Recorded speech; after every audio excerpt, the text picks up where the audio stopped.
താൻ ഭർത്താവുമായി പിരിഞ്ഞാണ് താമസിക്കുന്നതെന്നും ആരുടെയും ജീവിതത്തിൽ ഒരു ഭാരമാകാൻ ആഗ്രഹിക്കുന്നില്ലെന്നും വെളിപ്പെടുത്തി സീരിയൽ താരം ഗൗരി കൃഷ്ണൻ. തന്റെ വ്യക്തിജീവിതത്തിൽ ഉണ്ടായ വലിയ മാറ്റങ്ങളെക്കുറിച്ച് ആരാധകരുടെ ചോദ്യങ്ങൾക്ക് മറുപടിയായാണ് ഗൗരി മനസ്സ് തുറന്നത്. ജീവിതത്തിൽ ഒരു കൂട്ട് വേണം എന്നത് എന്റെയും ആഗ്രഹമാണ്. പക്ഷെ അത് രണ്ടുപേർക്കും വേണമെന്ന് തോന്നിയാലേ കാര്യമുള്ളൂ.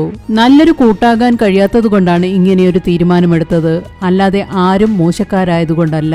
ഇന്നലെ വന്ന ആർക്കു വേണ്ടിയോ ജീവിതം അഡ്ജസ്റ്റ് ചെയ്യുന്നതിനോട് എനിക്ക് യോജിപ്പില്ല. സ്നേഹം നിർബന്ധിച്ച് നേടിയെടുക്കാനും കഴിയില്ല. അത് സ്വാഭാവികമായി ഉണ്ടാകേണ്ടതാണ്. മറ്റൊരാൾക്ക് ശല്യമാകാതെ മാറി നിൽക്കുന്നതാണ് എന്റെ ആത്മാഭിമാനം.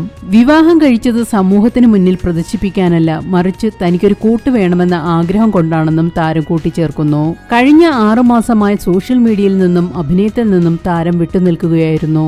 ഞാനിപ്പോൾ ജീവിതത്തിലെ ബുദ്ധിമുട്ടേറിയ ഘട്ടത്തിലൂടെയാണ് കടന്നുപോകുന്നത്. ഡിപ്രഷനിലാണ്. മരുന്ന് കഴിക്കുന്നുണ്ട്. നിങ്ങൾ അത് മനസ്സിലാക്കി ദയയോടെ എന്നോട് പെരുമാറിയാൽ നന്നായിരിക്കും എന്നും ഗൗരി കുറിക്കുന്നു.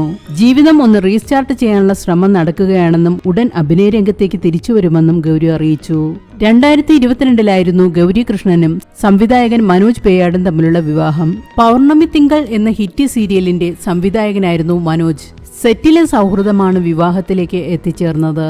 അനിയത്തി എന്ന പരമ്പരയിലൂടെ അഭിനയ രംഗത്തെത്തിയ ഗൗരി ചുരുങ്ങിയ കാലം കൊണ്ട് തന്നെ മലയാളി പ്രേക്ഷകരുടെ പ്രിയങ്കരിയായി മാറിയിരുന്നു.